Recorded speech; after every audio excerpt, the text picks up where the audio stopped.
In those higher level decision-making rooms, there needs to be more people of color. Oh, definitely. There. And then thankfully women like us, I mean, I always have, assistants of color or, because it's almost like a each one teach one, It is. Yeah. We have to take our hand and literally we have to pull people up. Exactly. Yes.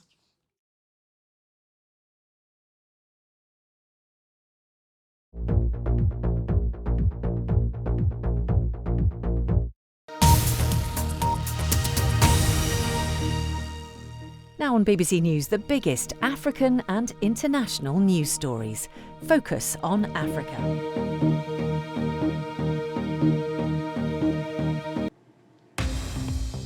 Hello and welcome to Focus on Africa. I am Peter Okwoche. Our top stories. Once the largest refugee camp in the world, Dadaab in Kenya is bursting at the seams and is now desperate for funds. Nigeria secures $800 million from the World Bank to help scale up its national social program ahead of the removal of its subsidies on petrol in June. Also on the program, from the refugee camp to the fashion runway, we meet the models who left the Kakuma refugee camp in Kenya and are now walking the catwalks of London, Milan, Paris, and New York. And in sports, Everton boss Sean Dyche says Abdoulaye Doucouré has nothing to apologise for over the incident with Harry Kane, which led to the Malian international's red card.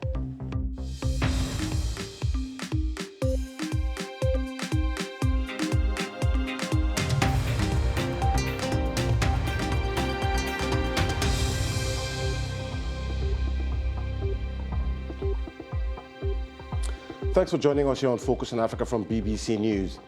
The unrelenting drought in the Horn of Africa is creating an unprecedented humanitarian crisis for the region. Dadaab in Kenya is one of the biggest refugee camps in the world and is bursting at the seams. Between 400 and 500 people arrive there every day, according to the UN refugee agency, UNHCR. Most are driven from Somalia by drought and insecurity. Now the UN says another settlement needs to be opened in the camp to accommodate the newcomers. The BBC's Christian Otieno has this report. Dadaab is filled to capacity, with no respite from the constant stream of new arrivals. After a 500-kilometer journey from their village in southern Somalia, Abdullahi, his 2 wives and 9 children have reached their destination. One of his wives gave birth on arrival, adding to the 350,000 people who call this camp home. They had hoped for a much better life, but the reality has been rather different.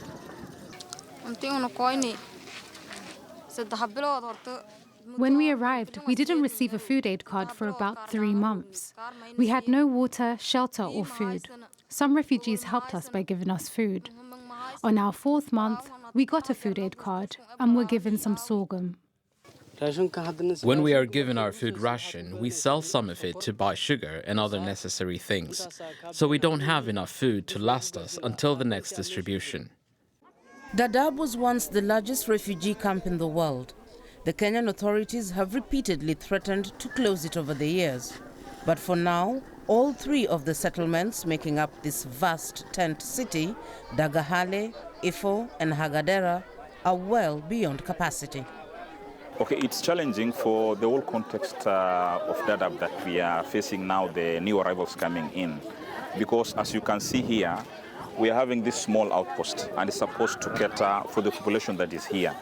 We're also providing water, which is never enough. We are constructing latrines. We have so far done 101 latrines. We are doing 50 more. It's never enough. The Horn of Africa is suffering from the worst drought in 40 years, according to the World Health Organization, who say it could result in the deaths of 135 people in Somalia every day between January and June this year. To escape this fate, many of the people will make a beeline for Dadaab. We have 130,000 new arrivals. The conditions are very dire, so those new arrivals, they either settle with friends and family in the camps or in the outskirts of the camps. We've received some funding, but not by any means, by any measure, sufficient to cover all the basic needs. There has been no corresponding rise in funding for the influx of people in Dadaab. A fourth settlement called Ifo 2 is due to reopen to accommodate 80,000 new refugees. Around $23 million is needed to open and operate it for just a year. So far, the United Nations has only raised $5 million. But the people keep coming, the funds keep dwindling, and the drought persists. For now, families like Abdullah's who arrive here can only hope for a chance to feed their families at least once a day. Christine Otieno, BBC News. Well, as you heard in that report, many of those fleeing to Dadaab are from Somalia. The United Nations humanitarian coordinator for that country has made an urgent call for money to avert a famine in the country. Currently, the organization says it needs $2.3 billion. I spoke to Justin Brady from the United Nations Office for the Coordination of Humanitarian Affairs in Mogadishu, and I started by asking him what need was most urgent. Yeah, food is the first thing, along with nutrition. Children are so susceptible in these situations, not just from lack of nutrition, but also from disease. We have measles, we have cholera. We're also looking, as you say, shelter. We have displacement. Where are these people living? We have to deal with the management of these settlements where these people are. That's Coordination and Camp Management, CCCM, a very silly little acronym to many people, but it means a lot to the people who are in those places. Health, obviously, is a huge, huge need. But also we have education. Emergency education is something that we do. We have children who are just leaving school because the situation is too difficult for their family. That's the future of Somalia. And that future is walking away from it. Are you getting any positive indication from donor countries that you might be able to raise this money, or is what you're witnessing some kind of donor fatigue? For our side, yeah, it's not a good year going ahead. We have donors who are very concentrated on other issues, Ukraine being one of them. Last year, we had extremely great support from the United States, but they can't maintain that level of support as they've informed us. So who is going to come to the aid of Somalia? The people of Somalia come to their own aid. The government is doing what it can. I get that. But we all need to pull together to ensure that in this day and age, we don't have a famine. That's ridiculous, that people would die simply because they don't have enough food. I mean, I was just going to go into that. What happens if you don't hit your target? So, you know, the famine that is on the horizon is real. People, children will die. 43,000 people are estimated to have died last year unnecessarily because we didn't have enough resources. That will be much worse this year. The rain started off with a big bang. A front came through, dumped a lot of water, especially in the Ethiopian highlands. Now we have some flooding, in fact. And you say, wait, you have drought and flooding? Yes, we have both at the same time. That's Somalia. That's climate change. That's the impact of this, of a country that has nothing to do with actually contributing to climate change, is suffering from it. And we are dealing with both of those phenomena right now. And so without necessary resources, well, again, we're going to have to go down to who are we not helping. I was speaking there to Justin Brady, who is the head of the UN's Office for the Coordination of Humanitarian Affairs in Mogadishu.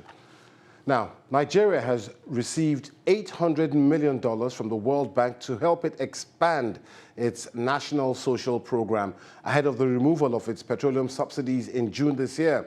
The money is going to be distributed in cash to 10 million families who need it most. Nigeria's newly elected President Bola Tinubu, who takes office on May 29th, has pledged to end the fuel subsidies that cost more than health and education spending in the oil-producing country. Let's get more now from our business reporter, Nkechi Ogbonna, who's in Lagos. Nkechi, can you just explain to us what this money is going to be used for? So, Peter, the government says that these funds will be used to reduce the impact that Nigerians, especially those who fall within the vulnerable groups, those who are below the poverty line, the impacts they will feel once the subsidies are removed. And so it hopes to pumping money in transport systems, in a mass transit transportation system as well, to ease the shock. Now, the cash will come to about $12 per individual if the government decides to distribute it that way, because the World Bank is currently worried over Nigeria's economic growth, which is set at 2.8%, and it's still insufficient to reduce the over 40% of the population who are living in extreme poverty. And how is government going to determine who is living in extreme poverty? I mean, have they got the statistics to look at this?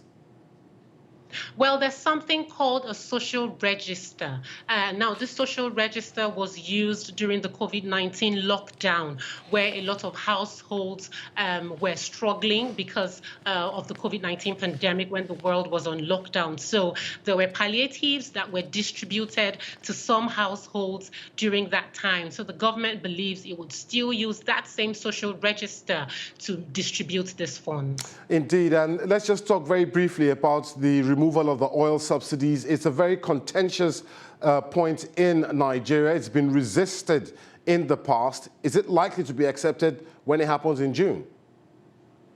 Well, we do not know, Peter, but we remember that in 2012, there was a 12-day protest. Nigerians occupied major highways, sleeping on the highways, protesting the initial removal of these petroleum subsidies by the then President Goodluck Jonathan administration. And that was, there was a lot of pressure from the people, and then the government rescinded its decision to remove those subsidies. So about 11 years down the line, Nigerians are more aware and have also seen the increase in fuel prices over the years. So we do not know what the labor unions how they would react to this move by the government in June 2023, when the subsidies will be removed. Okay, Nkechi Ogbonna, thank you very much for the update on that very important story. Much appreciated. Let's take a quick look now at other stories making the headlines across Africa and the rest of the world. In Gabon, the length of a president's term has been reduced from 7 to 5 years. This just months before the country holds a general election. The amendment was unanimously approved by MPs and senators during a joint parliament session. President Ali Bongo proposed the change back in February. The Israeli military has carried out overnight airstrikes on what it says are Hamas targets in the Gaza Strip and Lebanon. Palestinian militants responded with rocket fire from Gaza. The Israeli raids follow a barrage of 34 rocket attacks yesterday, which were the most to be launched from Lebanon in 17 years. Turkey and Russia have failed to reach an agreement on further extending the deal that allows Ukrainian grain to be exported via the Black Sea. Following talks in Ankara, Russia's Foreign Minister Sergei Lavrov said the terms of the current agreement had not been implemented. Previously, a Russian blockade had stopped all Ukrainian exports from the seaports. And researchers in China have published an analysis of samples from the market linked to the COVID-19 outbreak. Swabs that tested positive for the virus also contained genetic material from wild animals being sold in Wuhan. But the scientists acknowledged the virus could have been brought into the market by an infected person. Still to come on Focus on Africa, Mimi will be here with all the sports as Israel Adesanya gears up for his fight in the United States this weekend for the UFC middleweight belt.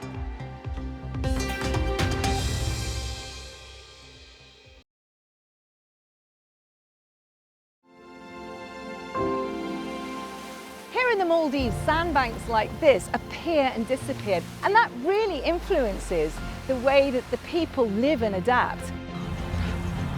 Can you hear the sounds of the wildebeest?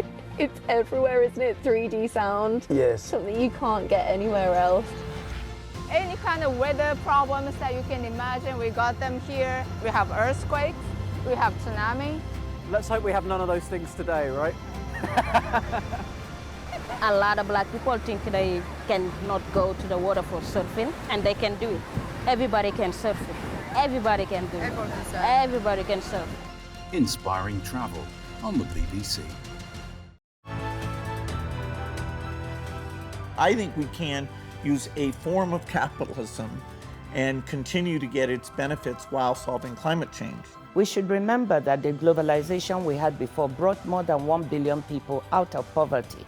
I don't wake up thinking, I'm here to change the world, but I wake up thinking maybe I can make the world a better place. Women ourselves are finding our power. We always had a voice. We just weren't allowed to use it. I think that's the strength of Georgia, and that's the resilience of Georgia, to be able to continue on its path towards Europe, towards NATO. When big names talk, they talk to the BBC.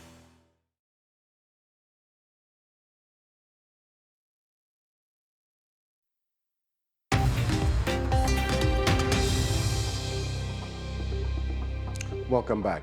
Now, this year's holy month of Ramadan has come at a very difficult time for many families, not only across Africa, but other parts of the world. The cost of living crisis is causing many to cut back on what they eat during iftar, or the daily breaking of their fast. The BBC's Tahub Asghar meets two families from different economic backgrounds in Pakistan to see how they are coping. The kitchen is always busy during iftar time in Ramadan. Asma is trying to make her small budget stretch as far as possible with 3 children to feed.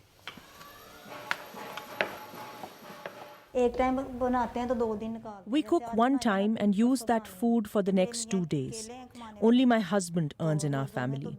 Especially in Ramadan, we are unable to buy things.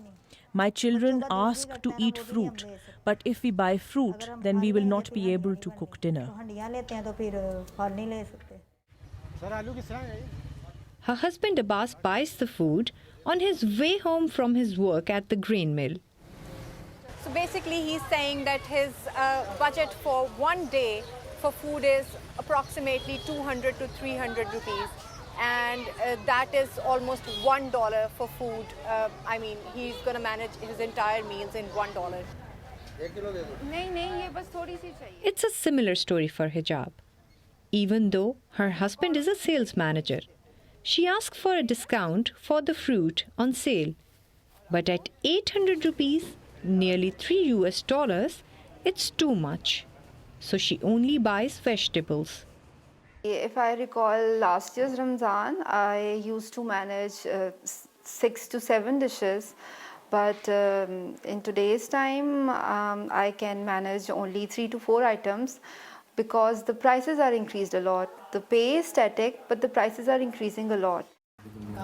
Ramadan is usually a time of celebration, but this year, festivities are muted. The economic crisis is hitting most families hard, with only the very rich spared so far. Tahub Asghar, BBC News, Lahore. Now, the world of modeling can be a tough industry, both for the talent and for scouts seeking to discover the world's next top model. But despite the challenges, Nigerian entrepreneur and former Olympian Joan Okorodudu decided to start her own modeling agency. It's now become Africa's largest, with some of the continent's most famous faces walking the runway. And some of those models were discovered in refugee camps. I sat down with Joan and some of her models and began by asking her what challenges she's faced along the way. Lord have mercy. I mean, stumbling blocks. It's been hard. I know some people who could afford to give me, like maybe, to soften this journey, maybe $100,000 or maybe 50. But, you know, they I don't know why, but they never found it in their heart to assist me. But I had so many people that assisted me, so many.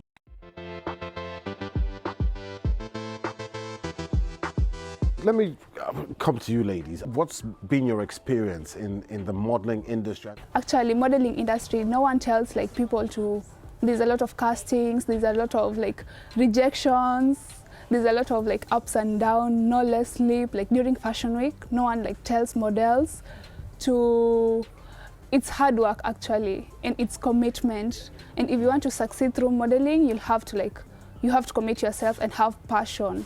And your experience is slightly different from both of theirs. I mean, you are Rwandese, And tell us how you were discovered. I was a beauty contestant in Miss Rwanda 2020, and then I didn't reach the finals, and then I gave up. And one of my friends, we've been friends for 5 years, and she worked with Joan. And when I did the casting, Joan was like, wow, you have to be a model. And then she took like pictures of me, and to me, convincing my parents, it wasn't really hard. Tell us a little bit about the work you did with Naomi Campbell. My career is a model, but I couldn't even know I'll become a model because it's difficult. My first show was Okwoche and Alexandra McQueen. I was happy working with Naomi.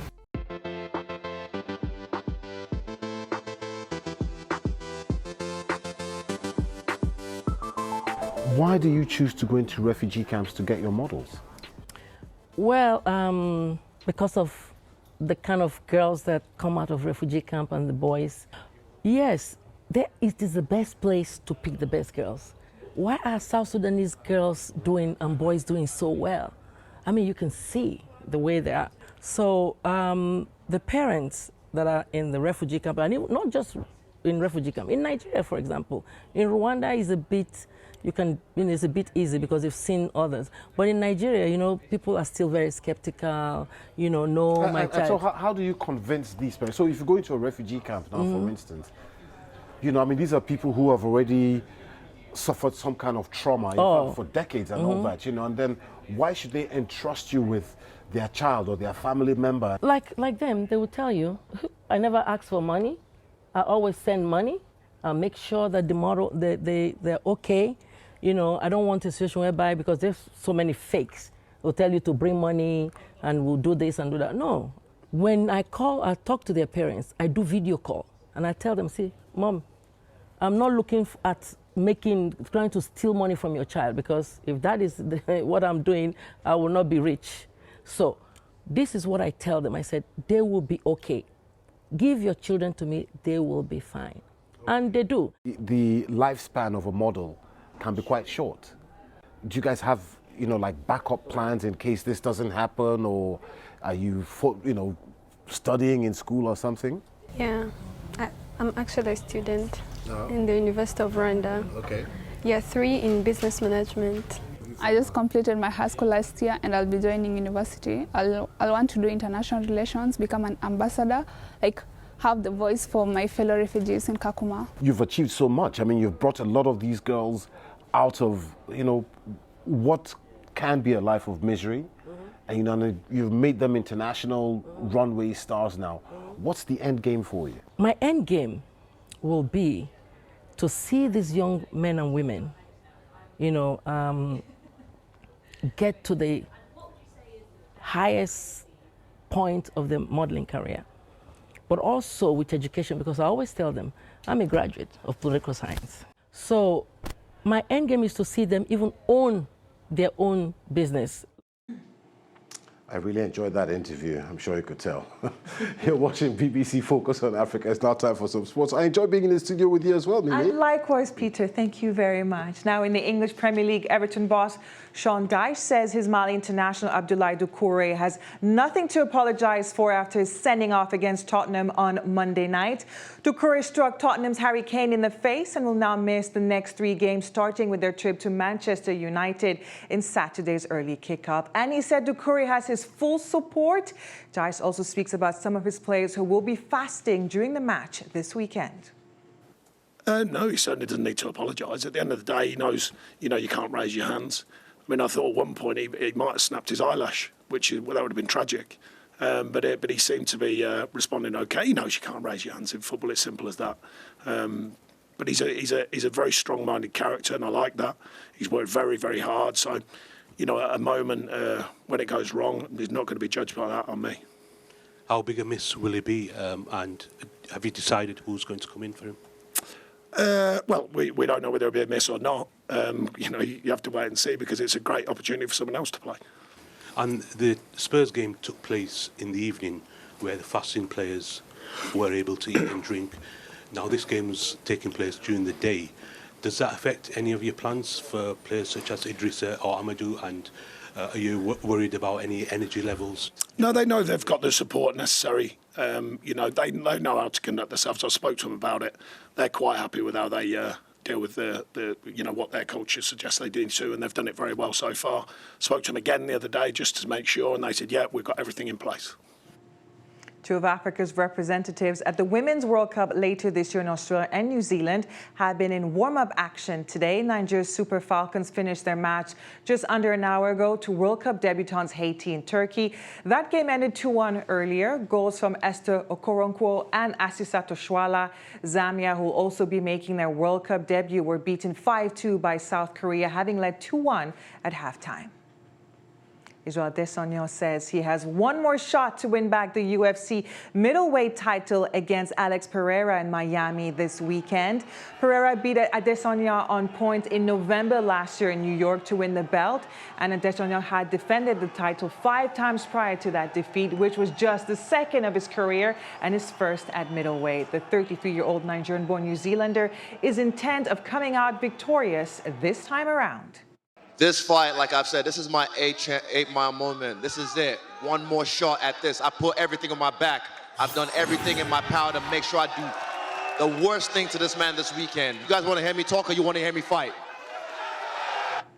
More on the BBC Sport Africa website. And of course, Peter, your team, Arsenal, are playing Liverpool this weekend away. Oh, yeah, I'm looking forward to that. Really looking forward to that. Thank you very much for the sports, baby. Thank you. Now, remember that you can get in touch with me and some of the team on social media. I'm at Okwoche. But for now, that's it from me and the rest of the team of Focus on Africa here for today and this week. We'll be back with you, of course, on Monday. Thanks for watching. Goodbye.